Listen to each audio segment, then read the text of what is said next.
बिहार सरकार का यह कदम बहुत ही सराहनीय है और इसके लिए हमारे बार काउंसिल के सदस्य, चेयरमैन, बार काउंसिल स्टेट और बार काउंसिल ऑफ इंडिया ये सारे लोग प्रयासरत थे कि आमदनी बढ़े ताकि वकीलों को इसका लाभ दिया जा सके। ये तो खुशी की बात है कि 25 से 50 हो गया, लेकिन अपार दुख की बात यह है कि अभी हम लोगों का इसी पैसे से, वेलफेयर स्टाफ के पैसे से, जो हम लोगों का वेलफेयर ट्रस्टी कमेटी के द्वारा रिटायरमेंट के बाद या मरणोपरांत या 4 गो गंभीर बीमारी में जो पैसा दिया जाता था, उसका जो स्लैब था वो वही है जो 5 रुपया इस समय कम मिलता था, उस समय जो दिया जाता था। उस स्लैब को बढ़ा, जब तक नहीं बढ़ा दिया जाएगा रिटायरमेंट का, अभी मान लीजिए जिसको 3 लाख मिलता है, 50 रुपया हो गया तो उसको 5 लाख 6 लाख होना चाहिए। मरणोपरांत जिसको 10 लाख मिलेगा उसको 20 लाख मिलना चाहिए। तब इसके वृद्धि का फायदा आम वकीलों को होगा और वकीलों के हित में ये तभी होगा जब तक कि ये स्लैब जो अभी चल रहा है, वर्तमान स्लैब, इस स्लैब में बढ़ोतरी न, और जब तक बढ़ोतरी नहीं होगा ये कोई कदम का नहीं रहेगा। और मेरा समझ है कि कम से कम इस उपरांत वकील को 25 लाख रुपया दिया जाए और मिनिमम 10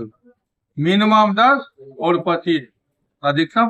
फिर इस बीच में टाइम ऑफ मेंबरशिप और जो उसका जो भी नियम है उस मुताबिक उसको करे, लेकिन 10 लाख से कम किसी को नहीं दिया जाए किसी भी परिस्थिति में, और इसको अवेलेबल 25 लाख तक किया जाए। और जो गंभीर बीमारी में 1 लाख अंत तक देने का है, इसकी भी सीमा बढ़ा के 2 लाख 3 लाख कर दिया जाए कम से कम, तब आम वकीलों को फायदा मिलेगा।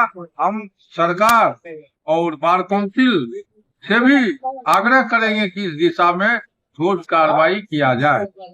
अच्छा, तो ये जो मूल्य वृद्धि किया गया, क्या वकील समाज से कोई राय विचार नहीं किया गया? नहीं, वकील समाज से हमारे चेयरमैन लोग, बार काउंसिल भी इस पर हम ही भरते हैं, सरकार भी इस पर लगा दिया, नोटिफिकेशन हो गया, गजट उजट भी हो गया। ये अच्छी बात है, वकील के हित की बात है, लेकिन वकील के जेबी में कैसे आवे इसके ऊपर एक्सरसाइज करने जरूरी है बार काउंसिल को और सरकार। तो आप लोग इस संबंध में कुछ लिख पढ़ के दिए हैं सरकार को या बार काउंसिल को? बार काउंसिल लोग उसमें देते हैं। हम लोग तो बार काउंसिल से और सरकार से मांग करते हैं कि इसका स्लैब जो है इसको बढ़ाया। वो देख रहे हैं सरकार द्वारा जो 25 रुपया जो 50 रुपया का किया है, चलिए ठीक है, अच्छी बात है, लेकिन अधिवक्ताओं को जो लाभ 5 रुपया वाला था वहीं पर टिका हुआ, 25 रुपया हुआ उस पर भी नहीं बढ़ा, इसलिए 50 हुआ। उसका दुगना लाभ अधिवक्ताओं को होना चाहिए। जैसे मान ली रिटायरमेंट का हुआ और मेडिकल का हुआ, जो भी है फैसिलिटी, इसका दुगुना होना चाहिए। दुगुना जब होगा तब अधिवक्ताओं के लिए ये स्वागत योग्य है, अन्यथा ये आम लोगों का भार है और अधिवक्ताओं को कोई लाभ नहीं होगा। इससे आम जनमानस में आक्रोश भी आएगा। और इसमें ये मेरा कहना है कि अधिवक्ताओं को डबल लाभ होना चाहिए और बार काउंसिल को भी इस पर ध्यान देना चाहिए और ऑल इंडिया बार काउंसिल को भी ध्यान देना चाहिए कि हम लोग अधिवक्ताओं को मात्र वेलफेयर ट्रस्टी का जो पैसा है उसको डबल होना चाहिए। महंगाई के हिसाब से वेलफेयर का रेट अगर बढ़ाया गया है तो इसमें कोई दिक्कत की बात नहीं है, लेकिन इसी के अनुरूप अधिवक्ताओं का जो लाभांश है उसका जो मृत्यु के बाद जो मिलता है या रिटायरमेंट के बाद जो मिलता है, उस राशि को भी दुगुनी होनी चाहिए, तभी तो उसका लाभांश का फायदा वकीलों को मिलेगा। ये वकील के फायदे के लिए है, उसकी सुविधाएं हैं, सब सुविधाओं को गुना तिगुना समय अनुरूप उसमें बढ़ोतरी होनी चाहिए। काम जो बढ़ाया गया है वो तो सराहनीय कदम है, लेकिन आज तक अधिवक्ताओं को जो लाभांश है पूर्व में जो आज से 35 साल 40 साल पहले मिलता था वही मिलता अभी तक लागू है। जबकि जिस समय वेलफेयर का कीमत 5 रुपया था उस समय वही लाभांश मिलता था और 5 से आज 50 रुपया हो गया है, फिर भी लाभांश अधिवक्ताओं को उसी स्वरूप दिया जा रहा है। तो मेरा सरकार से साथ ही बार काउंसिल के मेंबरों से अपील होगा कि मृत्यु उपरांत अधिवक्ताओं को कम से कम 10 से 25 लाख रुपया की राशि दी जाए और मेडिकल क्लेम जो है वो आज तक जो है सो बहुत से नहीं मिला है, इसलिए उस मेडिकल क्लेम को जो है 1 लाख के बदले कम से कम 5 लाख रुपया की जाए। धन्यवाद।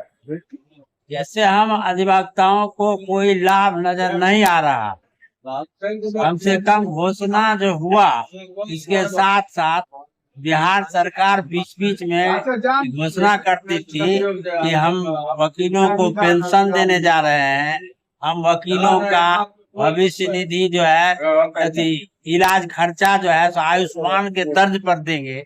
चुनाव के पहले भी बिहार सरकार ने बोला था, वह भी नहीं हुआ और हमारे बार काउंसिल के चेयरमैन जो है, सदस्य जो है, उनका भी कोई 50 रुपया बढ़ोतरी पर कोई आश्वासन नहीं आया है।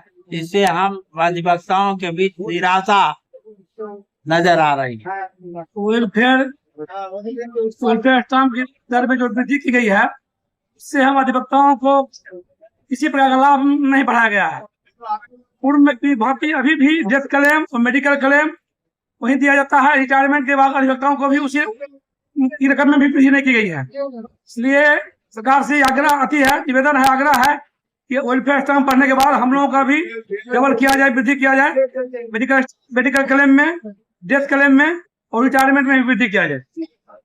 वकील समाज को तो बिहार सरकार को तो कभी कर बढ़ाना ही नहीं चाहिए, काहे कि हाल फिलहाल बढ़ा है 25 रुपया और अब 50 करने जा रही है बिहार सरकार। और वकील के हित में क्या कर रहे हैं, क्या कहते हैं प्रोटेक्शन एक्ट लागू करे वो नहीं सोच रही है। क्या कहते हैं वकील के हिफाजत का कोई उपाय नहीं है, तो उसको नहीं करना चाहिए। वो अपने फंड में दे रहा है, वेतन फंड में पैसा सब जा रहा है, उठा के वेलफेयर का पैसा।